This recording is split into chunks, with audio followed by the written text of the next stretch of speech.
Then the leaders of the tribe of Levi came to consult with Eleazar the priest, Joshua son of Nun, and the leaders of the other tribes of Israel. They spoke to them at Shiloh in the land of Canaan, saying, "The Lord instructed Moses to give us towns to live in and pasture lands for our cattle. So by the command of the Lord, the Levites were given as their inheritance the following towns with their pasture lands. The descendants of Aaron, who were members of Kohathite clan within the tribe of Levi, were given 13 towns that were originally assigned to the tribes of Judah, Simeon, and Benjamin. The other families of the Kohathite clan were allotted 10 towns from the territories of Ephraim, Dan, and the half-tribe of Manasseh.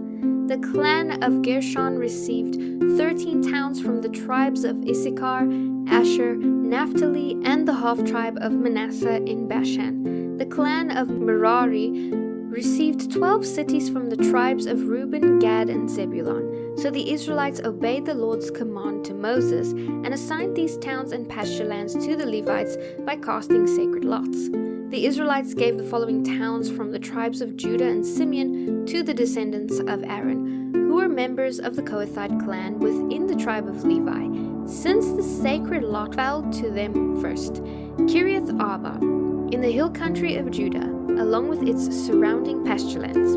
But the fields beyond the city and surrounding villages were given to Caleb son of Zephunah. The following towns with their pasture lands were given to the descendants of Aaron the priest: Hebron, Libnah, Jatir, Eshtemoa, Holon, Deber, Ain, Juttah, and Beth Shemesh.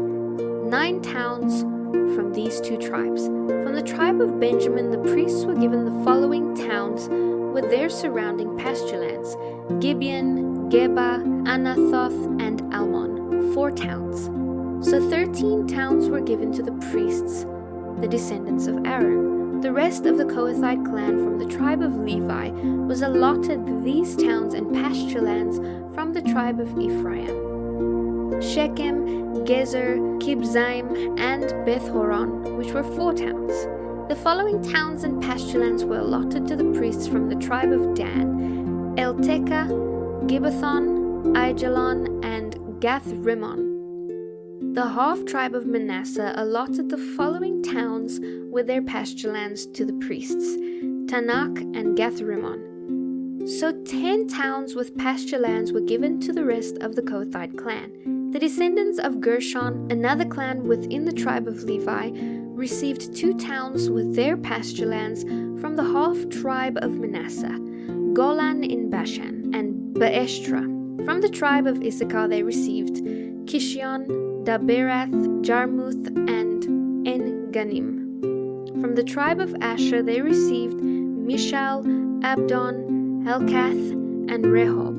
From the tribe of Naphtali they received Kedesh in Galilee, Hamath-dor, and Karatan. So 13 towns and their pasture lands were allotted to the clan of Gershon. The rest of the Levites, the Merari clan, were given the following towns from the tribe of Zebulun: Jokneam, Karta, Dimnah, and Nahalal. From the tribe of Reuben they received Bezer, Jahaz, Kedemoth, and Mephath. From the tribe of Gad they received Ramoth in Gilead, Mahanaim, Heshbon, and Jazer. The total number of towns and pasture lands within Israelite territory given to the Levites came to 48. Every one of these towns had pasture lands surrounding it. So the Lord gave to Israel all the land he had sworn to give their ancestors, and they conquered it and settled there. And the Lord gave them rest on every side, just as he had solemnly promised their ancestors. None of their enemies could stand against them, for the Lord helped them conquer all their enemies. All of the good promises that the Lord had given Israel came true. Then Joshua called together the tribes of Reuben, Gad, and the half-tribe of Manasseh. He told them, "You have done as Moses, the servant of the Lord, commanded you, and you have obeyed every order I have given you. You have not deserted the other tribes, even though the campaign has lasted for such a long time. You have been careful to obey the commands of the Lord your God up to the present day, and now the Lord your God has given the other tribes rest as he has promised them. So go home now to the land Moses, the servant of the Lord, gave you on the east side of the Jordan River. But be very careful to obey all the commands and the laws that Moses gave you. Love the Lord your God, walk in all his ways, obey his commands, be faithful to him, and serve him with all your heart and all your soul." Joshua blessed them and sent them home. Now Moses had given the land of Bashan to the half-tribe of Manasseh east of the Jordan. The other half of the tribe was given land west of the Jordan. As Joshua sent them away, he blessed them and said, "Share with your relatives back home the great wealth you have taken from your enemies. Share with them your large herds of cattle, your silver and gold, and your bronze and iron, and your clothing." So the men of Reuben, Gad, and the half-tribe of Manasseh left the rest of Israel at Shiloh in the land of Canaan. They started the journey back to their own land of Gilead, the territory that belonged to them according to the Lord's command through Moses. But while they were still in Canaan, before they crossed the Jordan River, Reuben, Gad, and the half-tribe of Manasseh built a very large altar near the Jordan River at a place called Giloth. When the rest of Israel heard they had built the altar of Giloth west of the Jordan River in the land of Canaan, the whole assembly gathered at Shiloh and prepared to go to war against their brother tribes. First, however, they sent a delegation led by Phinehas, son of Eleazar the priest. They crossed the river to talk with the tribes of Reuben, Gad, and the half-tribe of Manasseh. In this delegation were 10 high officials of Israel, one from each of the 10 tribes, and each a leader within the family divisions of Israel. When they arrived in the land of Gilead, they said to the tribes of Reuben, Gad, and the half-tribe of Manasseh, "The whole community of the Lord demands to know why you are betraying the God of Israel. How could you turn away from the Lord and build an altar in rebellion against him? Was our sin at Por not enough? We are not yet fully cleansed of it, even after the plague that struck the entire assembly of the Lord, and yet today you are turning away from following the Lord. If you rebel against the Lord today, he will be angry with all of us tomorrow. If you need the altar because your land is defiled, then join us on our side of the river, where the Lord lives among us in his tabernacle, and we will share our land with you. But do not rebel against the Lord or draw us into your rebellion by building another altar for yourselves. There is only one true altar of the Lord our God. Didn't God punish all the people of Israel when Achan, a member of the clan of Zerah, sinned by stealing the things set apart for the Lord? He was not the only one who died because of that sin. Then the people of Reuben, Gad, and the half-tribe of Manasseh answered these high officials, "The Lord alone is God. The Lord alone is God. We have not built the altar in rebellion against the Lord. If we have done so, do not spare our lives this day. But the Lord knows, and let all Israel know too, that we have not built an altar for ourselves to turn away from the Lord, nor will we use it for our burnt offerings or grain offerings or peace offerings. If we have built it for this purpose, may the Lord himself punish us.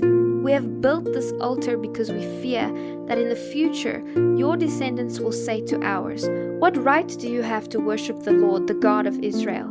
The Lord has placed the Jordan River as a barrier between our people and your people. You have no claim to the Lord, and your descendants may make our descendants stop worshiping the Lord." So we decided to build the altar not for burnt sacrifices, but as a memorial.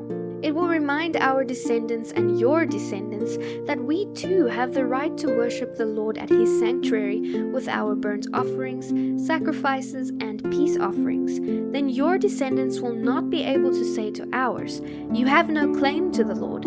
If they say this, our descendants can reply, "Look at this copy of the Lord's altar that our ancestors made. It is not for burnt offerings or sacrifices. It is a reminder of the relationship both of us have with the Lord. Far be it from us to rebel against the Lord or turn away from him by building our own altar for burnt offerings, grain offerings, or sacrifices. Only the altar of the Lord our God that stands in front of the tabernacle may be used for that purpose." When Phinehas the priest and the high officials heard this from the tribes of Reuben, Gad, and the half-tribe of Manasseh, they were satisfied. Phinehas, son of Eleazar the priest, replied to them, Today we know the Lord is among us because you have not sinned against the Lord as we thought. Instead, you have rescued Israel from being destroyed by the Lord." Then Phinehas, son of Eleazar, the priest, and the 10 high officials left the tribes of Reuben and Gad in Gilead and returned to the land of Canaan to tell the Israelites what happened. And all the Israelites were satisfied and praised God and spoke no more of war against Reuben and Gad. The people of Reuben and Gad named the altar Witness, for they said, "It is a witness between us and them that the Lord is our God too."